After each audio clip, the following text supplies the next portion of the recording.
Let me ask you a question. When you look at a salon's Instagram page, what's the first thing you notice? Is it the glossy photos of the perfect balayage, or is it the number at the top, the follower count? Oh, it's definitely the number. We are conditioned to look at that K next to the number. It's like a badge of honor. But here is the uncomfortable truth I want to start with today. That number is a liar. A liar? That is a strong opening statement. You're telling me having 10,000 followers doesn't matter? I'm saying it matters much less than we think. You can have 10,000 followers, but if your engagement is zero, you are effectively speaking to an empty stadium. Today, we aren't talking about vanity metrics. We are talking about the heartbeat of social media. We are talking about engagement and community building. Because in the beauty industry, a like is easy. A loyal client, that has to be earned. That's a crucial distinction. We've spent the last few weeks in this course building the brand and creating the content. That's the show. But what happens when the audience actually claps or asks a question? That's where many salons drop the ball. Exactly. Think of it this way. Imagine a client walks into your physical salon. They say, "Hello, I love what you did with the window display," and you just stare at them, stone-faced, and walk away. That would be psychotic. You'd be out of business in a month. But that is exactly what happens online every single day. Someone comments, "Love this look," and the salon ignores it, or maybe throws a generic emoji 3 days later. That silence is loud. Engagement isn't just a metric on a dashboard, it is a digital handshake. It is the moment a passive scroller decides to become an active participant in your world. So let's break this down. The core material for this module suggests that engagement is the foundation of trust. How do we actually operationalize that? Because salon owners are busy. They are on the floor, doing hair, managing staff. How do they find time to be best friends with everyone on Instagram? It's not about being best friends, it's about being present. It starts with a mindset shift. Stop viewing social media as a billboard and start viewing it as a cocktail party. If you are at a party, you don't just stand in the corner shouting about your services, you listen, you respond.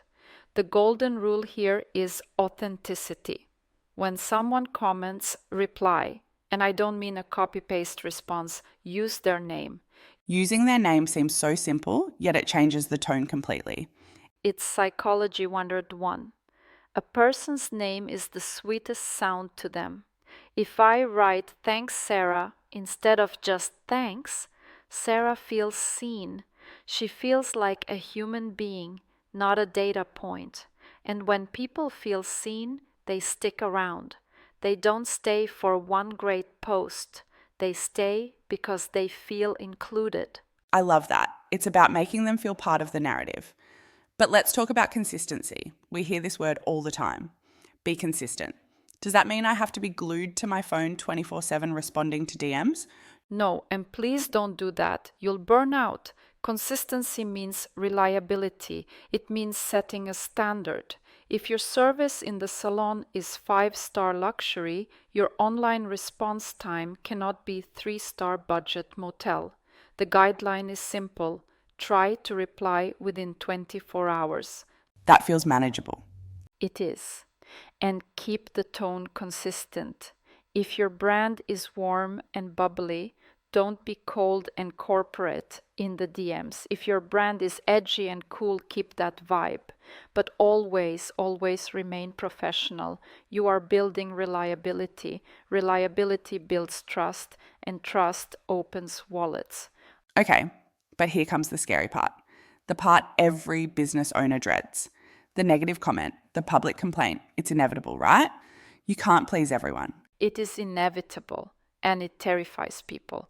But I want to reframe this. A negative review or comment is not a disaster, it is an audition. An audition? For who? For everyone else watching. When a Karen leaves a nasty comment, your existing clients and potential clients are watching to see how you handle it. Do you lose your cool? Do you ignore it? Or do you handle it with grace? So, what's the script? How do we handle the public call out? First, deep breath. Do not argue. Never argue publicly. It just makes you look defensive. The strategy is acknowledge, apologize if necessary, and move offline. Move offline. That's the key, right? Absolutely. You say something like, "Thank you for your feedback. We are so sorry to hear your experience wasn't up to our standards. We'd love to resolve this. Please DM us directly." This shows three things: you are listening, you care, and you are professional enough not to have a screaming match in the comment section. It's classy. It shows you're the adult in the room. Precisely. And surprisingly, if you handle a negative situation well, that person can sometimes turn into your biggest advocate. They realize there's a human behind the screen who actually cares. Let's pivot to the fun stuff. We've handled the complaints, we're replying to comments. How do we proactively spark that engagement? Because sometimes you post something and it's just crickets. The crickets usually happen because we are talking at people, not with them. We need to invite participation. The easiest way: ask questions, but not hard questions. Don't ask, "What is your philosophy on hair health?" That's too much work for a tired brain scrolling at 8 p.m. Right, keep it low friction. Exactly. Ask, left or right? Pink nails or red nails? What's your go-to product? Use the tools the platforms give you: polls, quizzes, question boxes in stories. These are engagement gold mines. When someone clicks a poll option, they have made a micro commitment to your brand. They are now part of the story. It's like you're giving them a seat at the table. Help us decide. People love to give their opinion. They do. And it makes the community feel connected to each other, not just to you. That's when an audience becomes a community, when they start reading each other's comments and realizing, oh, there are other people here like me. Speaking of community, the module mentions collaborations. I think a lot of salon owners think collaboration means paying a huge influencer thousands of dollars. But there's a more grassroots way, isn't there? Oh, absolutely. The mega influencer era is shifting. We are looking at local ecosystems now. Think about your client. After she gets her hair done, where does she go? Maybe she grabs a coffee at the local cafe. Maybe she goes to the Pilates studio down the street. So, partner with the Pilates studio? Yes, do a joint giveaway.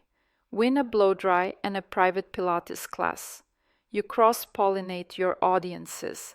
You get access to their local, loyal followers, and they get access to yours. It's authentic because you share the same values and the same geography. It's much more powerful than a generic shout-out from a stranger. It anchors you in the local community. It says, we are part of this neighborhood. Correct. And don't forget your own clients. They are your micro-influencers. If a client posts a selfie, repost it, hype them up, celebrate their birthdays if you know them. If you hit a milestone, thank them. It's that customer care mentality again. It really does come back to that idea that social media is just customer service in a digital format.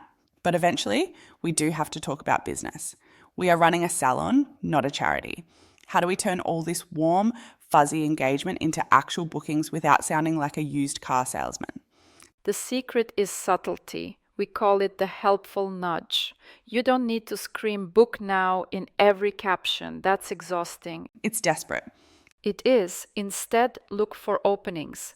If someone comments on a transformation photo saying, "I wish I could get this blonde," that is a buying signal. So how do you respond? You don't say, "Call us." You say, "We'd love to help you achieve this look. It would suit you. Feel free to DM us if you want to chat about the process." That's smooth. It's inviting, not demanding. Or if someone asks a specific question about a treatment, give a really helpful answer and then add, "By the way, you can book a free consultation via the link in our bio if you want to explore this more." You are solving a problem, not pushing a sale. It reduces the pressure. It feels like a service. And that leads to higher conversion because the trust is already established. They don't feel sold to, they feel guided. I want to touch on one last thing from the material: inclusivity. It mentions that a healthy online space should feel like your salon, safe and welcoming. This is non-negotiable today. Your online presence is a reflection of your values. If your Instagram feed only shows one type of beauty, one type of person, you are silently telling everyone else this place isn't for you. That's a powerful point. You need to show diversity in your content, different hair textures, different ages, different backgrounds, and you need to moderate your community. If someone leaves a hateful or inappropriate comment on your page, delete it. You are the bouncer of your digital salon. You set the vibe. The bouncer of your digital salon. I like that. You have the right to kick people out if they're ruining the party. You have the responsibility to do it. Your other guests need to feel safe. If they see you tolerating toxicity, they will leave. This has been such a deep dive.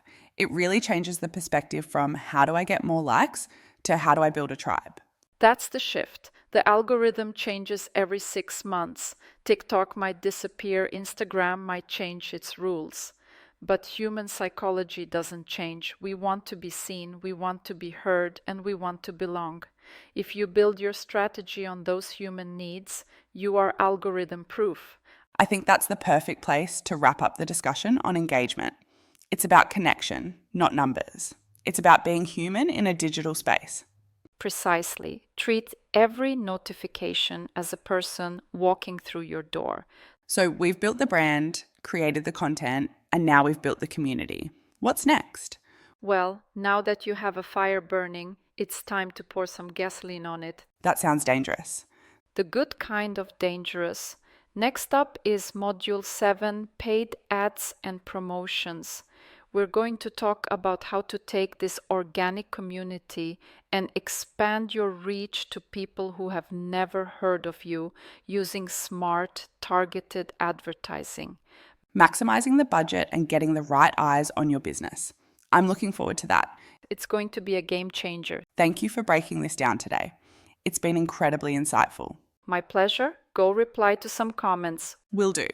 And to our listeners, we will see you in Module 7. Goodbye.